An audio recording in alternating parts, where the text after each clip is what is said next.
we would sit here and say, what kind of moral blackmail is this? This is crazy.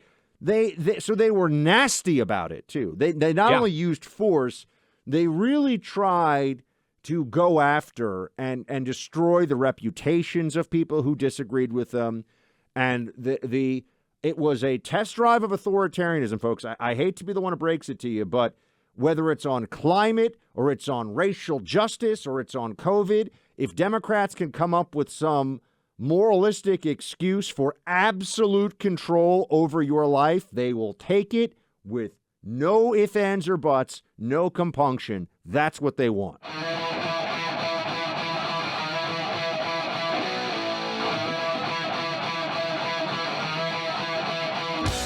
One of the reasons why I want there to be significant consequences for our response to COVID that I believe when you factor in Moderna, Pfizer, and Johnson & Johnson and what they likely knew about the ineffectiveness of their COVID shot is that I think there was fraud involved. And I think it's potentially criminal fraud. Certainly, the behavior of our quote-unquote experts was negligent in the extreme because they told us consistently over and over and over again things that are lies, and they are still lying to us. Now, yesterday you heard us talk to Alex Berenson about the fact that the Biden White House tried to get him banned for sharing inconvenient truths with his audience on Twitter. Did get him banned. Yeah, tried and did get him banned. Ashish Jha, who is basically the COVID czar now in the Biden White House, I want you to listen to this. He is still saying that if everybody got COVID shots, that COVID would basically go to 0 deaths. This is a lie, but this is what he is still saying today. Listen. The social science of building trust, of countering misinformation, of not politicizing the most basic of public health measures, that part turned out to be much, much harder than I think many of us expected. I had a mental model 3 years ago, and now you're going to see how naive I was. My mental model was, you get the science right, you build great vaccines, you build good treatments, everybody will come and get it, the pandemic will be over, we're going to be in great shape. Turns out, not so simple. I will say one thing, which is, again, the power of these vaccines. Right now, we have 400 to 500 Americans still dying every day. If everybody was up to date on their vaccines and people got treated with Paxlovid as they're supposed to, deaths would go to close to 0 across America. So the deaths are still happening because of that gap between what we know works and what is happening out on the front lines. He's just not true, Buck. How much more wrong can it be? I mean, let's unpack for a second what he says. First of all, the fact that he's talking about misinformation here. If everybody was up to date on their vaccines and people got treated with Paxlovid as they're supposed to, by the way, Paxlovid is expensive. It doesn't work that well. We just saw Joe Biden got treated with it and kept COVID for 2 weeks. He had a rebound infection after taking. That's how amazing Paxlovid is. I'm not saying it has no use, but folks, we all understand flu shots. What's the flu drug that they give people? Tamiflu. It kind of works to reduce symptoms for a couple of days if you start right away when you get it. It's not a silver bullet. Nobody thinks it's a silver bullet for the flu. So we understand some of these dynamics from what we've already known about in medicine for a long time. But Clay, if everybody's up to date on their vaccines, notice this is just the propaganda. What is up to date now? 4 shots? If you haven't gotten soon to be 5. 4 shots, or is it 5 shots? And also, how quickly are you, when they say up to date, even if there's a 2-month gap, let's say, right? Even if there's a 2-month gap in your up to dateness, you're going to get COVID then, right? So, I mean, what's the difference? And a lot of the people that are dying with COVID are, let me emphasize this, right now dying with COVID. He's still not even looking at the data.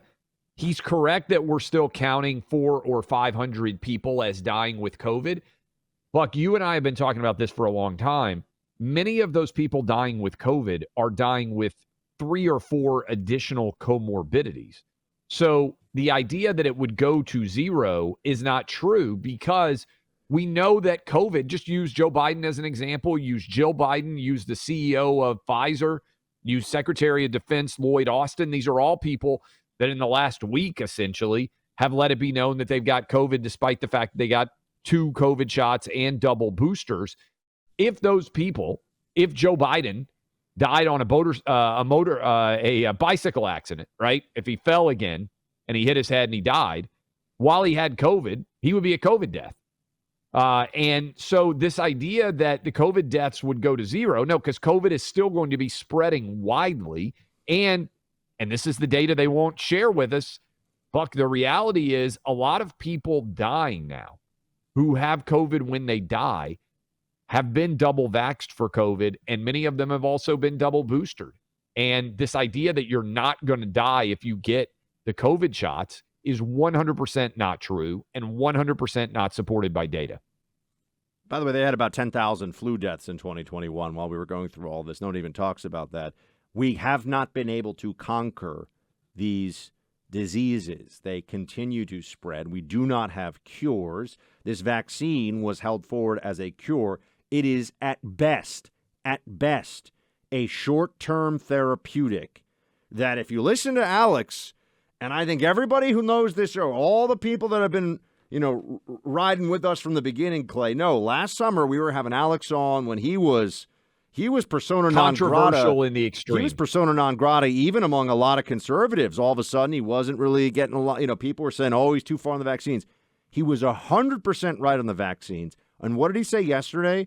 There is solid data showing an increased likelihood of infection, not of death, but of infection again with COVID, depending on whether you've gotten your 4th shot. Now, that's his analysis, his data.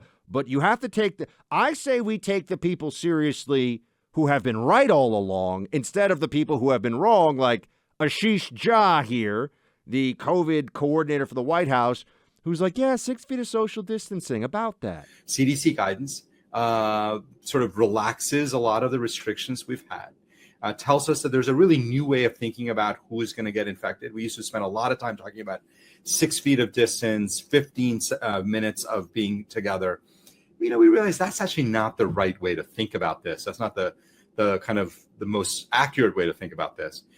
What we know about this virus, particularly these very contagious subvariants that are out there right now, is it's really about the quality of air you're breathing around you. In a crowded indoor space with poor ventilation, you can get infected within minutes.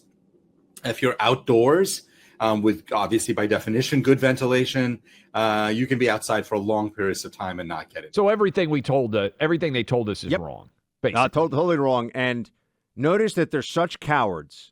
Dr. Jha is such a political coward that he won't even say, okay, guys, look, people who say, they yell at me when I say this, who are on my team, because they say masks inside don't work too. And I say, I know, but we got to push back, layer by layer here. Masks outside are truly worthless. Are worthless beyond anyone's comprehension otherwise, right? I mean, masks outside are a freaking joke. And Fauci won't say it, Jha won't say it, because for the people who are the true believers, it would be, but you told us the mask outside would keep us safe. You told us that as their testosterone levels for the guys have dropped down into Stelter level, they just are terrified at the notion. You don't want to go to Stelter level. I just would love to know the data on, to your point, what Alex shared with us about getting the COVID shots making you more likely to actually get COVID based on some data. I would like to know that. And what's so frustrating to me about the CDC is we don't have that data. If you've gotten 4 COVID shots, it certainly seems like there's a lot of people who've gotten 4 COVID shots who are testing positive for COVID. I mean, just in the last week, it seems like there are a lot of people in the public eye who are ending up in that situation. Does that actually make you more likely? Will they ever tell you? This is why I think we need fraud lawsuits, because a lot of times the only way that we get the truth when it comes to these big companies or these big governments is if there are criminal or civil fraud investigations, which is what I think we need surrounding these COVID shots now. We were right about so much when it comes to COVID, and it's quite a moment here to see that after I've been saying the CDC was trying really hard to beat out the FBI, although the FBI just sort of threw one into the end zone from distance here. But the CDC was becoming the worst three-letter agency in the federal government. And I still think worse than the IRS, worse than anything else based on its mission set and its competency or lack thereof that we've seen during COVID. Now, the CDC has announced just in the last hour what they are calling a shakeup.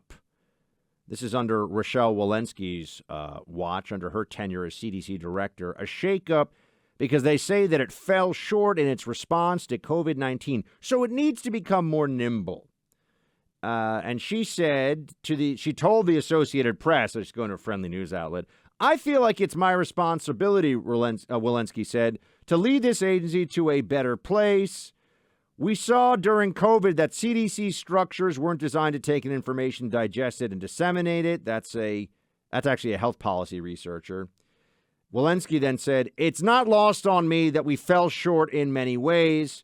We had some pretty public mistakes, and so much of this effort was to hold up the mirror and to understand where and how we could do better. Let me say, it's not okay for the CDC to do an internal washing of its own laundry and suggest that with better bureaucratic structure, with a few more meetings, maybe some meetings about the meetings, maybe bring in more bureaucrats. They've only got a $12 billion budget and about 10,000 employees. Maybe if they just doubled that, everything would all of a sudden be better. Clay, I think the CDC failed in a way that it should be torn down to the studs. All of its leadership should be fired. It should be renamed something else. It should have to go through lots of congressional hearings to explain how they sucked at their job so badly because this little, we're going to tinker around the edges. You know what this is going to turn into? We just need more resources. Every bureaucracy just wants more resources. That's my concern, too, when I see these headlines. And here's what I think should happen.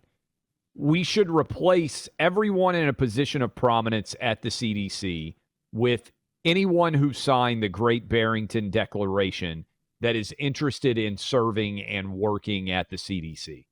And the reason for people out there who have forgotten, the CDC, after 2.5 years of COVID, has basically finally reached the conclusions that all of the signatories of the Great Barrington Declaration reached years ago. And this is why I get so frustrated about whether or not there are consequences. There are consequences for whether you make good or bad decisions, or there should be in a democracy. If you made kids wear masks to school, as is still occurring in Louisville and in Philadelphia and in San Diego and in so many different parts of our country right now, if you made that happen or you continue to make it happen, you shouldn't have a job, because your most important job, if you were in the teachers unions and you advocated for schools shutting down, you shouldn't have a job anymore. And my concern, Buck, is what you just kind of elucidated there a bit, and we talked about earlier in the program, that they are just going to pretend that none of this ever happened and hope that the distant mists of memory sweep in and make people forget what they were told. And a reason why I think this is going to happen, Buck, is because there are so many sheep out there who are willing to do this already with the COVID shots. Do you notice, Buck? I don't know if you ever jog in. I go check the mentions sometimes. And anytime I post a COVID-related story and I say, hey, the shots don't really stop or prevent the spread, which is 100% true, and don't make sense for young or healthy people, which is also 100% true, and that we were lied to, which we were, which is also 100% true. Somebody comes in and says, nuh-uh, we weren't lied to. You don't understand how COVID vaccines work. All they were designed to do is prevent hospitalization or death. First of all, they're not stopping that either, but that is the moved goalpost definition of what the COVID shots are supposed to do, because, Buck, you well remember, and huge percentages of our audience remember, that we were all told by the CDC, by Rochelle Walensky, by Dr. Fauci, by the Rachel Maddows of the world who carried their water, you get this COVID shot, you will neither get nor spread COVID ever again. And instead, we found out that's 100% not true. Well, a lot of people aren't even aware of what the original thing they said anymore was. And so they buy into the moved goalpost version of how to deal with the COVID shots. And my concern is there aren't going to be any consequences for these people who got it wrong. There are going to be billions of dollars in rewards for the Moderna and the Pfizer and the J&J executives. And the Dr. Fauci's of the world are going to ride off into the sunset on an entire collection of honorary degrees where they're considered to be savants. That shouldn't be possible in a democracy where consequences should matter when it comes to judgments. I've said it before. I'm going to keep saying it every day until Election Day that I can remember to. Based on the COVID madness alone, Democrats deserve to lose all political power in this country, but we know that's not going to happen. They certainly deserve to lose the control of the House and the Senate, though, and the Biden administration eventually must be held responsible for this. It wasn't just that they were wrong, and I think this is so important as well, Clay. There was a viciousness to it. There was the country's upset. Let's blame our political opponents. Let's blame the other side for this virus that, was very dangerous to elderly people, was not very dangerous to everybody else. It was dangerous to the elderly. And they turned it into, if you don't do what we say, you're killing people. I mean, Andrew Cuomo, the governor of New York, would straight up say it. He's like, you want grandma to die? If you don't want grandma to die, you better get the shot. And we would sit here and say, what kind of moral blackmail is this? This is crazy. So they were nasty about it, too. They not only used force, they really tried to go after and destroy the reputations of people who disagreed with them. And it was a test drive of authoritarianism, folks. I hate to be the one who breaks it to you, but whether it's on climate or it's on racial justice or it's on COVID, if Democrats can come up with some moralistic excuse for absolute control over your life, they will take it with no ifs, ands, or buts, no compunction. That's what they want. You're right. And again, I'm afraid they may escape consequence for all of this.